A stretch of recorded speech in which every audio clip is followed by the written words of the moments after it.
देखिए, देश भर में आज मनाया जा रहा है दशहरा। नागपुर में आरएसएस की ओर से पथ संचलन है। संघ प्रमुख मोहन भागवत क्या कह रहे हैं, सुनवाते हैं। G20 की परिषद यहां पर हुई, वो तो प्रतिवर्ष होती है, लेकिन यहां पर हुई उसके एक विशेषता रही। उस परिषद में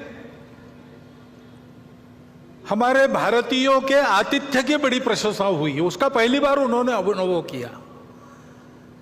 हमारे विविधता की सजी संस्कृति का गौरव उन्होंने अनुभव किया। केवल भूतकाल की बात नहीं, हमारी वर्तमान की जो उमंग भरी उड़ान है उसको भी उन्होंने प्रत्यक्ष देखा, दुनिया भर के देशों के लोगों ने। और हमारे मन की जो सद्भावना है, प्रामाणिक सद्भावना है,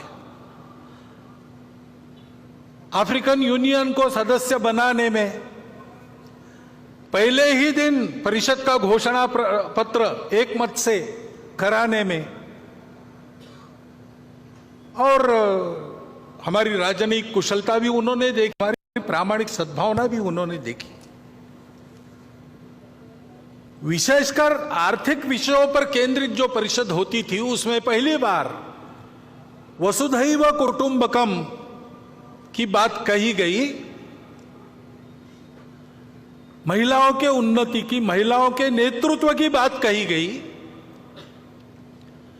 और वो मानव केंद्रित बात हो गई। उसमें करुणा के ग्लोबलाइजेशन की बात भी यहां जो C20 हुआ था वहां रखी गई थी। ऐसा एक प्रसंग हमको एक झलक देके गया कि हमारा स्थान आज दुनिया में क्या बना है। हमारे नेतृत्व के कारण भारत का एक विशिष्ट स्थान दुनिया के अग्रणी देशों में बन गया। इसको हमने अनुभव किया। ऐसा अभिनंदनीय कार्य हमारे सामने हुआ है। और केवल उसी इसमें नहीं, हमारे खिलाड़ी भी इस बार आशियाई खेल हुए। 100 से अधिक, इस भाषण को लिखते तक 107 पदक, 28 स्वर्ण, रौप्य पदक 38 और 41 कांस्य हमारे खिलाड़ियों ने जीते। हमारा देश सब क्षेत्रों में आगे बढ़ रहा है, ये हम देख रहे हैं। आर्थिक स्थिति भी हमारी, हम 5वें नंबर पर 10वें से ऊपर उठकर आ गए इकोनॉमी। डिजिटल टेक्नोलॉजी का हमने उपयोग किया गरीबों के कल्याण में। सारी योजनाएं नीचे तक पहुंची, उसके लाभ, ये सारी बातें हमने की। स्टार्टअप्स की क्रांति जैसे हो गई सभी क्षेत्रों में, केवल टेक्नोलॉजी में नहीं,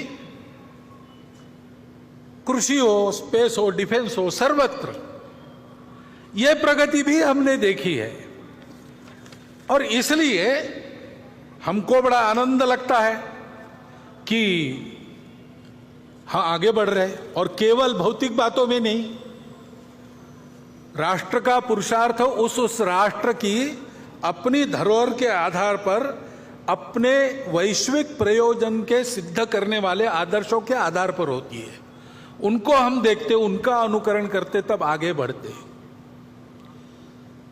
हमारे संविधान के पृष्ठ पर जिनका चित्र है वो हमारे राष्ट्रीय आदर्श भगवान राम, उनके बाल स्वरूप का रामलला का मंदिर अयोध्या में बनने जा रहा है। अपने मंदिर में रामलला प्रवेश करने वाले हैं 22 जनवरी को।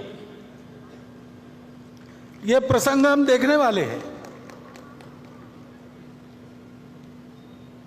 उसमें सब लोग तो आ नहीं सकेंगे, सुरक्षा की बात रहेगी, वहां के व्यवस्थाओं की बात रहेगी। धीरे धीरे बाद में जाएंगे अपनी अपनी सुविधा से। परंतु उस दिन अपने सारे देश में हम अपने अपने जगह, अपने छोटे छोटे मंदिरों में ऐसा वातावरण बना सकते हैं। भगवान राम धर्म की मर्यादा। आरएसएस और उनका जो प्यार है देश के प्रति और देश के लिए जो काम सभी इसके परिवार के सदस्यों ने किया है, कर रहे हैं और करते रहेंगे, इसके बारे में मैं आप लोगों से क्या बोलूं। मैं सिर्फ आप लोगों को नमन कर सकता हूं, आप लोगों से आशीर्वाद ले सकता हूं। मैं सिर्फ धन्यवाद कह सकता हूं कि हमारे अखंड भारत का जो विचार है, हमारे कल्चर, हमारे ट्रेडिशन, हमारे संस्कृति को बचा के रखने में इस देश में आप लोगों से ज्यादा किसी और का योगदान नहीं है।